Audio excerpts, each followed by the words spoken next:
Fala galera, tudo bem? Eu sou o professor Felipe de História da Oficina do Estudante e hoje nós temos um novo encontro para falar sobre história do Brasil, mais precisamente sobre a história do Brasil colonial. Nós vamos tratar de um tema muito importante e muito recorrente nas provas e também nos vestibulares. Fica ligado que a gente vai falar sobre administração colonial. Pega o lápis, pega a caneta e vamos lá.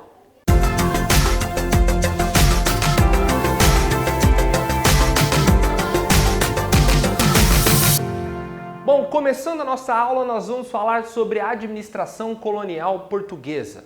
Bom, nós vimos que os portugueses ocupam o território que hoje é o Brasil a partir de 1500, mas o domínio sobre esse território não significou um projeto de colonização efetivo.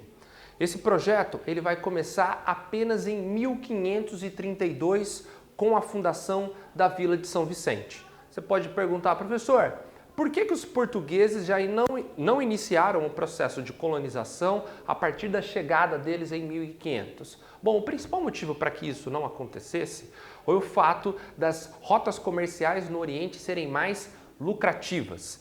Essas rotas permitiam os portugueses pegar especiarias e revender com uma alta taxa, com uma alta margem de lucro no continente europeu. Então os portugueses acabam mantendo o território que hoje é o Brasil sob seu domínio, mas sem uma exploração intensa desse território, até porque economicamente era muito mais rentável aos lusos manterem o controle e a exploração das rotas comerciais na Ásia do que utilizar e explorar propriamente o território no Brasil. Bom, só que a partir de 1532 observa-se uma mudança no cenário econômico, já que as especiarias não davam a mesma margem de lucro com o processo de inundação dessas mercadorias no continente europeu, houve uma queda acentuada no preço. Outro fator também importante e relevante eram as constantes ameaças feitas pelos franceses sobre o território que pertencia aos portugueses, principalmente no litoral do Brasil, já que os franceses buscavam o pau-brasil. Então isso causava um grande medo, um grande temor por parte dos portugueses. Então a solução encontrada para que eles tivessem lucro e para evitar perder o controle sobre o território do Brasil foi, de fato, efetivar um projeto de colonização. Mas havia um obstáculo, um impedimento, uma dificuldade, que eram os poucos recursos financeiros de Portugal. Não havia muito dinheiro disponível do Estado português para fazer esse processo de colonização. Qual era o objetivo principal desse projeto de colonização? Em primeiro, era ocupar esse território, de fato tornar esse território povoado para garantir o controle e expulsar eventualmente uma invasão estrangeira. E o segundo ponto é tornar a região lucrativa. Obviamente, espera-se que os portugueses buscassem lucro na exploração dessas colônias. Mas como conseguir efetivar esse processo sem recursos e ainda com esses dois objetivos proeminentes? A solução encontrada pelos portugueses era retomar um modelo que já havia sido utilizado pelos próprios portugueses na Ilha dos Açores e também na Ilha da Madeira, que é o regime de capitanias hereditárias. Acredito que você já deve ter ouvido falar nas suas aulas de história, mas é um assunto que os alunos costumam tropeçar, então fica atento porque esse assunto é bem importante. Bom, regime de capitanias hereditárias nada mais é do que um processo de terceirização da colonização. Como assim, professor? O território do Brasil foi dividido em 15 lotes de terra, ou seja, divide-se esse território em 15 lotes, que pode aparecer o termo também quinhões, que é a mesma coisa, e o processo é entregar a pessoas oriundas da baixa nobreza para que elas, com a sua disposição, conseguissem povoar e tornar esse território um pouco mais lucrativo. Então, o que se observa a partir desse momento? A baixa nobreza seria responsável por esse processo de colonização. Professor, a proposta de colonizar o território do Brasil foi ou não sedutora? Imaginava-se que sim, que muitas pessoas desejariam vir aqui para o Brasil, mas a resposta é não. as pessoas não ficaram seduzidas com a proposta de vir aqui para o Brasil. Tanto que houve a divisão em 15 lotes de terra e apenas foram encontrados 12 capitães donatários. Como, por exemplo, o Martim Afonso, que acabou sendo capitão donatário de São Vicente e ficou com mais uma capitania, e esse processo demonstra a dificuldade, ou a primeira dificuldade em se encontrar nobres, capitães donatários que tivessem à disposição de vir aqui para o Brasil.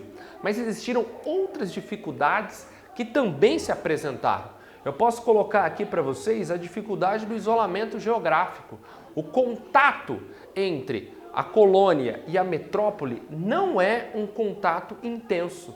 Há um isolamento geográfico, mas um isolamento na questão da ajuda propriamente da coroa portuguesa em relação a esses colonos. Então, essa dificuldade atrapalha os rumos desse processo de colonização. Outro ponto também é a falta de recursos. Não há qualquer tipo de ajuda ou financiamento aos capitães donatários para que eles pudessem tornar esse território um pouco mais lucrativo. E o terceiro ponto é o desconhecimento do território.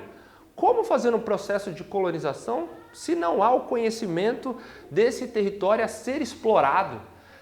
Então, muitas das vezes esse território sabia-se onde começava, mas não sabia-se onde ele iria terminar. Então isso dificulta aí muito o processo de exploração. Outro ponto que a gente pode colocar também é a falta da interligação, da comunicação entre as próprias capitanias. Eram capitanias com projetos isolados que não se comunicavam e, claro, isso comprometia todo o projeto português. Professor, você pode apontar se esse projeto deu certo ou deu errado? Bom, existem duas capitanias que acabaram prosperando, a capitania de São Vicente e a capitania de Pernambuco. Por que essas capitanias prosperam? Porque essas capitanias têm algo que é fundamental, ou que foi fundamental na história do Brasil, que foi o açúcar, a exploração da cana-de-açúcar. São Vicente e Pernambuco se notabilizaram pela grande produção de cana-de-açúcar. Isso fez com que, economicamente, essas capitanias cumprissem a sua função. Mas São Vicente e Pernambuco se apresentaram como exceções. No geral, o regime de capitanias fracassa, justamente pela dificuldade que eu apontei para vocês, Coloquei o isolamento geográfico, a falta de recursos e o desconhecimento do território. Mas você deve ficar bastante atento a um fato que eu vou citar agora, que contribui para essa dificuldade, que contribui para esse fracasso. Bom, que é, de fato, a hostilidade dos nativos. O Pero Vaz de Caminha, na sua carta, ele descreve os indígenas como sendo bons selvagens, boas pessoas. E isso não pode ser desconsiderado. Mas também o que a gente não pode esquecer é que os nativos estão defendendo o seu território, estão defendendo a sua cultura e que, de fato, eles eram explorados por esses portugueses que chegavam aqui no Brasil. E a hostilidade e a defesa dos indígenas dificulta também o processo de exploração. Eu vou exemplificar para você um caso que ficou bastante notabilizado, que foi o caso do capitão Donatário da Bahia, que acabou sendo devorado por nativos. Então isso causou uma grande comoção e colocou o projeto português em xeque. Não havia como esse regime de capitanias prosperar se ele seguisse os rumos que até então foram implementados a partir de 1534. A coroa portuguesa percebe rapidamente que esse modelo tinha fracassado. Bom, qual foi a solução então encontrada pelos portugueses para que o projeto de colonização não terminasse ali naquele momento? Bom, a solução foi criar um novo projeto administrativo, um novo modelo administrativo. E esse novo modelo administrativo passava pela criação do governo geral. Você pode estar em dúvida, eu já vi em alguns livros, mas tome cuidado. Muita gente às vezes coloca que o regime de capitanias hereditárias foi abolido a partir da criação do governo geral em 1549.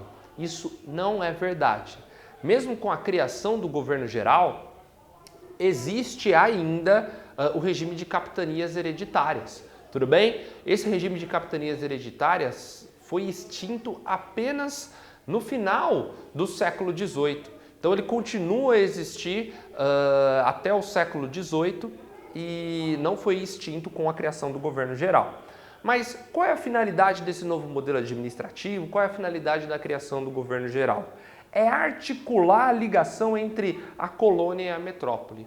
Criar um elo entre colônia e metrópole para que esse processo de colonização fosse feito mais efetivamente, de maneira de mais qualidade, para que os capitães donatários não se sentissem absolutamente isolados. A função do governo geral também é articular a comunicação entre essas capitanias. E o que consistiria a criação do governo geral? Criar uma sede administrativa aqui na colônia. É por isso, ou foi por isso, que houve a necessidade de se criar uma nova capital. 1549, não por coincidência, é a fundação de Salvador, a primeira capital do Brasil. Então, a partir de Salvador, articulou-se esse novo projeto colonial, ainda com as capitanias hereditárias, mas tentando corrigir, aparar as arestas que até então dificultavam o sucesso português na colonização. Tudo bem?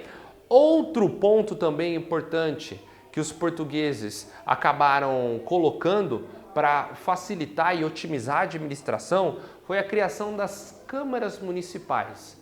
As vilas, a partir desse momento, tinham câmaras municipais que nada mais eram do que órgãos administrativos locais que passaram a cuidar de pequenos problemas como a criação de pontes, estradas. Essas câmaras municipais também legislavam a respeito do orçamento local, que era bastante importante, e era também uma ligação dos colonos diretamente com a coroa portuguesa. Todas as reivindicações passavam diretamente pelas câmaras municipais. Você pode perguntar, professor, havia uma representação ampla dentro dessas câmaras municipais? Na verdade, essa representação era bastante restrita, ficava apenas aos chamados homens bons. Cuidado, que homens bons não tem a ver com as atitudes morais das pessoas. Homens bons aqui são latifundiários, senhores de engenho que possuíam escravos, ou seja, apenas a elite tinha a possibilidade de fato de participar dessas câmaras municipais e estar dentro da burocracia portuguesa e contribuindo para as decisões políticas tomadas. Tudo bem? Ficou bem atento? Regime de capitanias hereditárias, administração portuguesa é um tema muito importante. Espero que eu tenha esclarecido suas dúvidas. Se inscreva no canal da Oficina de Estudante que você verá as melhores aulas. Até mais. Tchau.